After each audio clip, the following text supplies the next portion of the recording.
tiempo limpiando. Gánalo para vos. S. Johnson, una compañía familiar.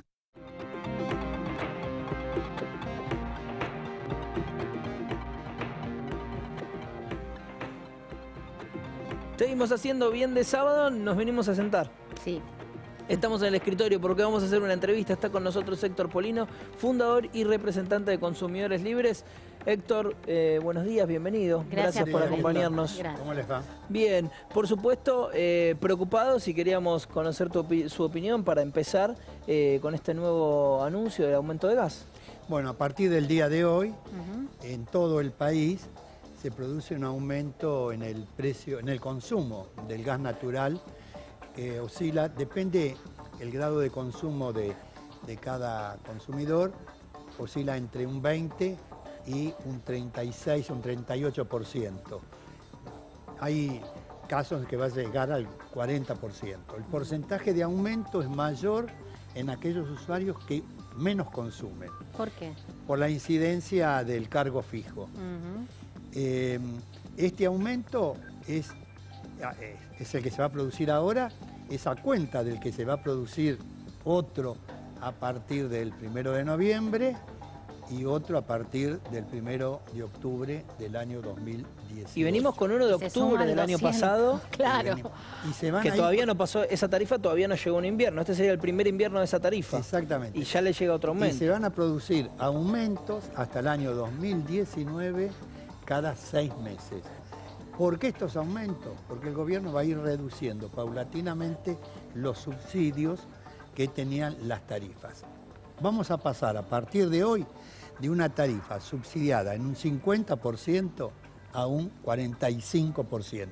Pero ¿dónde está el problema? El problema yo lo señalé en la audiencia pública que se llevó a cabo el mes pasado, en que en la Argentina aumentamos el precio del gas en boca de pozo.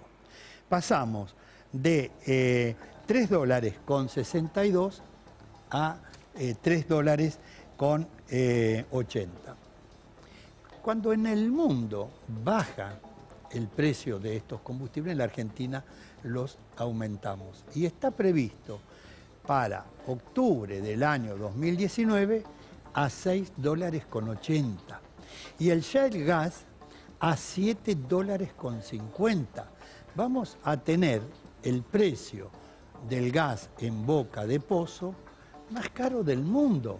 Y esto es lo que luego incide en la tarifa para favorecer a las empresas petroleras. Yo señalé en la audiencia pública y lo vengo reiterando. En un país donde aumentan los porcentajes de pobreza y de indigencia, es incomprensible que aumentemos la renta petrolera y yendo a contramano del mundo. ¿Por qué los usuarios tienen que pagar un mayor valor del millón de BTU, que es la unidad de medida del gas en boca de pozo? Pero ¿cuál es la razón?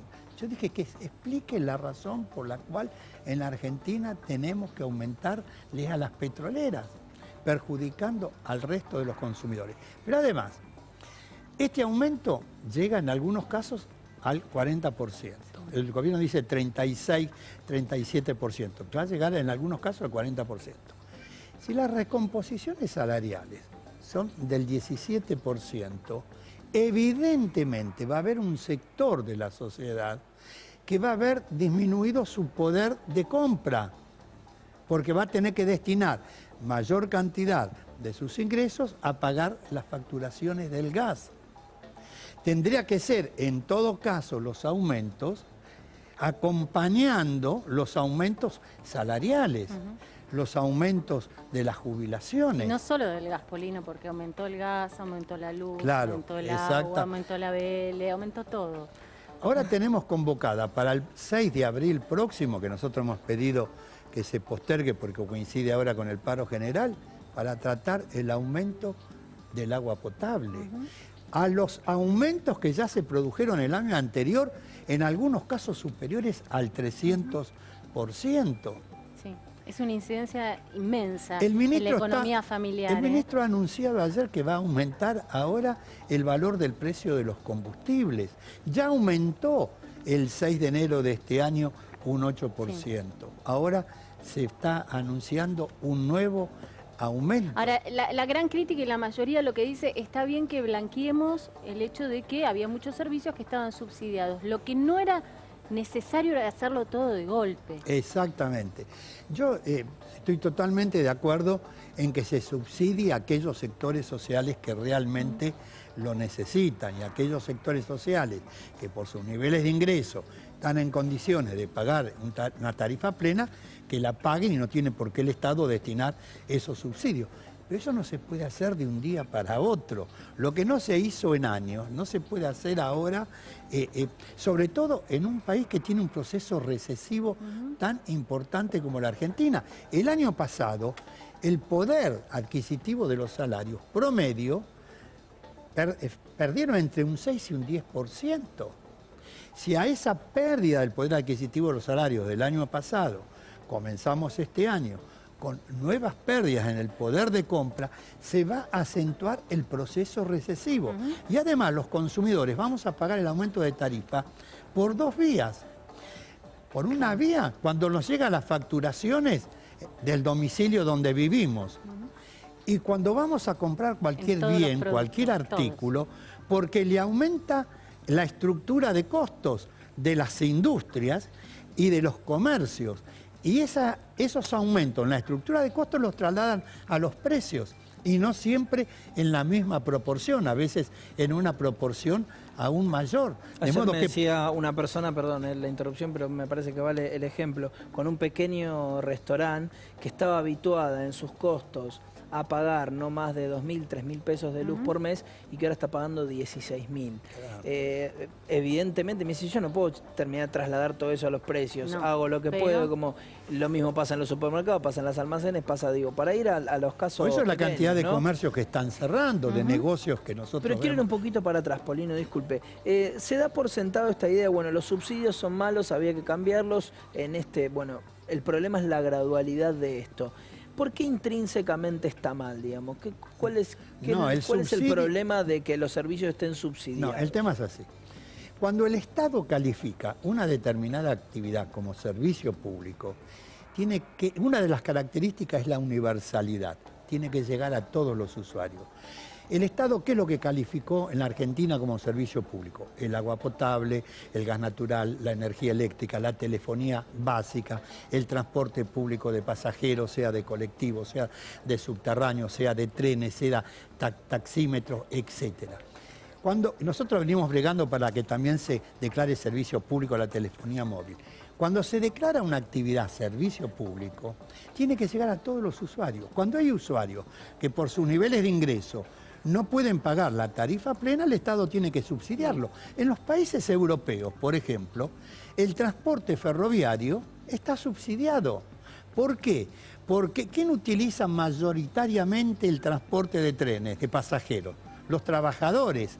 Entonces, por sus niveles de ingresos no pueden pagar el boleto pleno y entonces el Estado subsidia parte de la tarifa.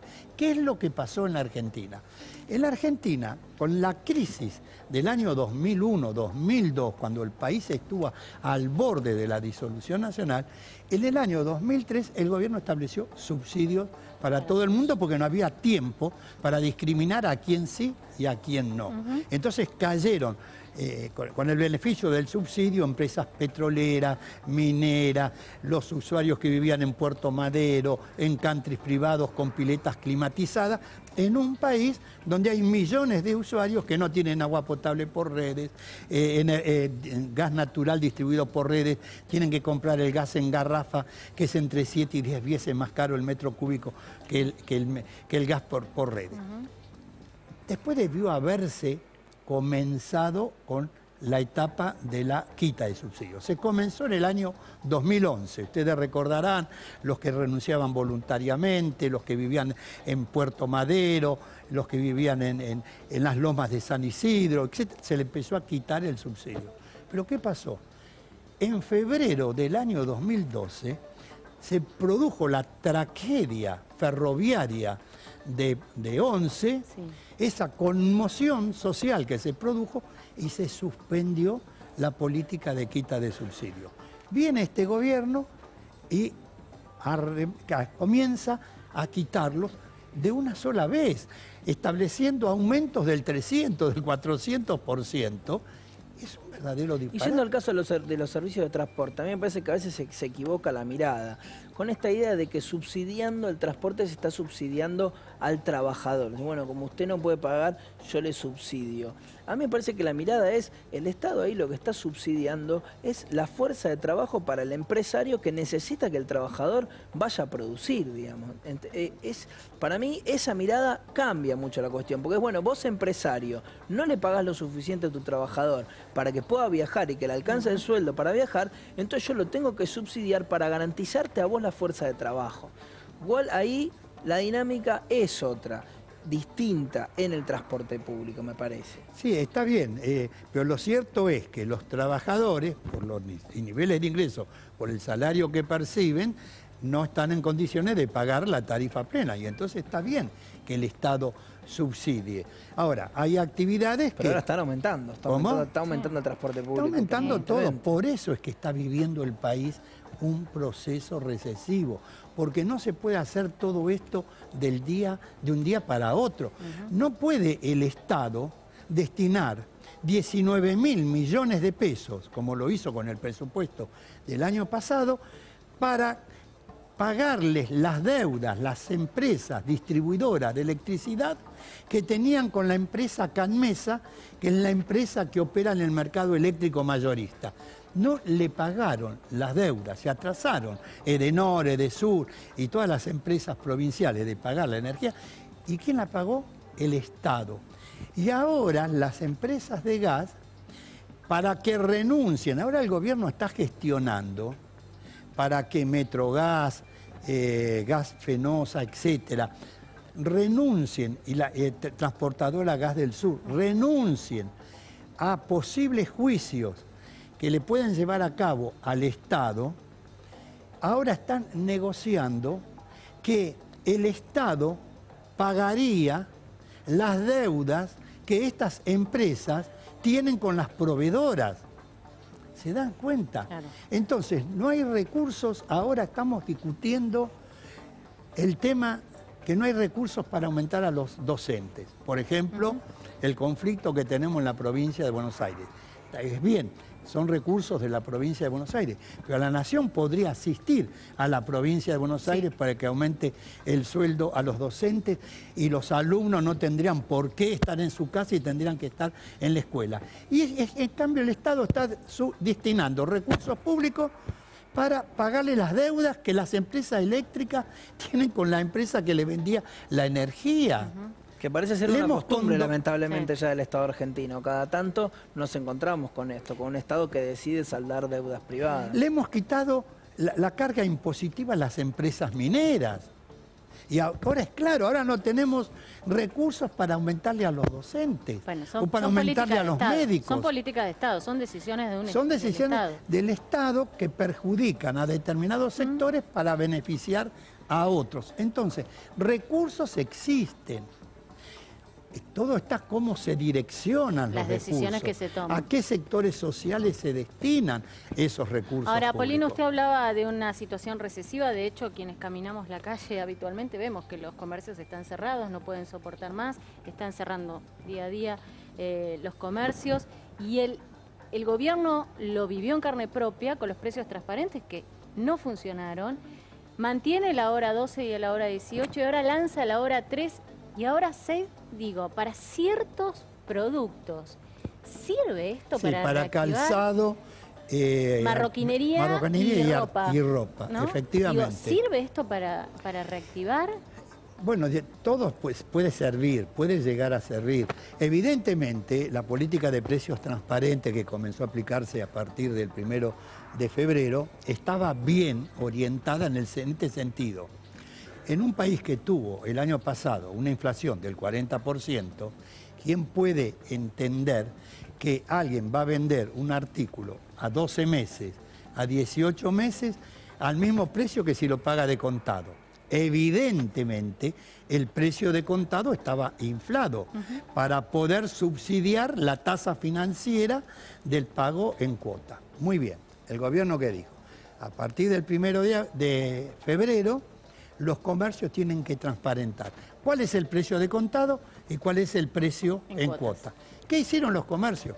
En lugar de bajar un 30, un 35%, como mínimo, el precio de contado, en algunos lugares bajaron un 5, un 8, un 10%.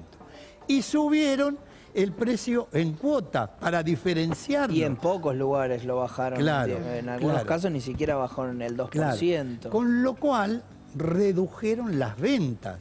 Entonces aumentó la recesión. ¿No era originalmente ingenuo el planteo, Héctor? Usted que conoce a las empresas y a los grandes empresarios argentinos, ¿no era de esperarse que no iban a bajar Claro, porque los la precios? resolución era incompleta. Le dicen, tienen que diferenciar los precios, efectivamente, hay que diferenciarlo, pero había que obligar a que bajen, y establecieron la resolución, que se bajen los precios de contado y que se mantengan los precios en cuota que existían hasta ese momento, y no que para diferenciarlo aumentamos el precio en cuota y dejamos prácticamente el mismo el precio de contado, con lo cual se ha encarecido el precio de los artículos. Con la viveza que caracteriza a los formadores de precios aquí en Argentina, sabiendo que estaba esta medida vigente, durante el mes de enero subieron los precios entre un 10 y un 15%, muchos de ellos, sabiendo que, que el 1 de febrero entraba esta medida y tenían que aparentar una baja. Con lo cual, por todos lados, la sensación era que esto no iba a ser así, es lo que digo, me parecía evidentemente ingenuo el planteo. Claro, me desde el parece principio. también, Héctor, que quizás esto era desconocer,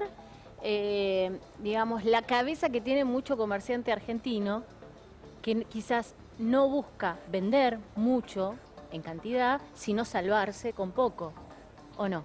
Claro, pero además hay una concepción errónea por parte del gobierno actual. El gobierno actual parte de la base que el libre juego de la oferta y la demanda va a regular el mercado. Eso en un país donde realmente hay gran competencia. Pero en un país como la Argentina, donde en determinadas actividades, 1, 2, 3 grandes empresas concentran el 70, el 85, el 100% del mercado, no hay libre juego de la oferta y la demanda. Hay posición dominante en el mercado. Y el problema no está en el almacén de la esquina del barrio, en la fiambrería, en la verdulería o en la carnicería del barrio, porque no son formadores de precios. El problema está en los grandes grupos económicos que son formadores y deformadores de precios. Entonces, para eso está el Estado, para controlar a esos grupos que tienen una posición dominante en el mercado. Hay que restablecer el equilibrio entre el Estado, el mercado y la sociedad. Hoy ese equilibrio se ha roto por la falta de intervención del Estado para regular el mercado en beneficio de la sociedad. Y aplicando, ¿cómo interviene el Estado? Cumpliendo y haciendo cumplir las leyes que están vigentes. La ley de defensa del consumidor, la ley de lealtad comercial, la ley que crea el observatorio de precios que no se la puso en funcionamiento, la ley de tarjetas de créditos y tantas otras normas jurídicas que aprueba el Congreso Nacional, las legislaturas provinciales, los consejos deliberantes y que luego no se aplican y no se sancionan a aquellos que violan las leyes que están vigentes. Este es hoy el problema central, que el gobierno no quiere actuar porque quiere dejar actuar libremente al mercado, pero tenemos empresas con posición dominante en el mercado. Y además, Héctor, lo que hay que decir es que agitan el fantasma de, bueno, no, estas ideas son trasnochadas, ¿no? Como cómo vamos a regular el mercado. Y estas mismas empresas dominantes, importantes, los grandes hipermercados, como usted bien sabe, lo he escuchado además explicarlo varias veces, son reguladas ellos mismos, estos mismos grupos económicos en países europeos, donde le dicen, no, usted no puede tener un margen de ganancia mayor al 6-7%, y van allí y lo cumplen y lo hacen, y vienen acá a asustarnos, a decirnos, no nos vamos a ir del país, no vamos a invertir si nos quieren controlar. Pero ¿cómo? Allá sí, acá no. ¿Qué somos nosotros? Consumidores de segunda. ¿Qué es lo que pasa en sentido? ¿Qué podemos hacer como consumidores frente a eso? ¿Tenemos herramientas? Exigir que se cumplan las leyes que están vigentes. ¿Por qué el Congreso entonces aprueba las leyes si luego después no están dispuestos a hacerlas cumplir? Bien. ¿Por qué las legislaturas provinciales? Por ejemplo, la legislatura de la Ciudad de Buenos Aires ha aprobado una infinidad de leyes que protegen los derechos de los consumidores, pero luego no se aplican. Entonces, si uno de los órganos del Estado, que es el Poder Legislativo, dictan normas legales, el otro poder del Estado, que es el Poder Ejecutivo, tiene que hacerlas cumplir. Y está la justicia cuando se violan las leyes, sancionar a los que violan las leyes. Tienen que funcionar las instituciones de la República Democrática en un país civilizado. Muchísimas gracias, Héctor. Cerramos. No, gracias a ustedes. Quería decir lo siguiente, que cortito, las grandes cadenas de supermercados, que salvo una es de capital nacional, las otras son de capital extranjero, en los países de origen el nivel de remarcación oscila promedio entre un 7 y un 9%.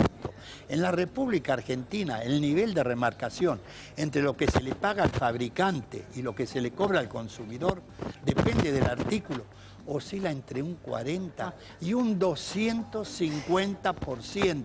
No hay nada más que decir. Un verdadero escándalo. Muchísimas gracias, Héctor, de verdad, por estar con nosotros. Bueno.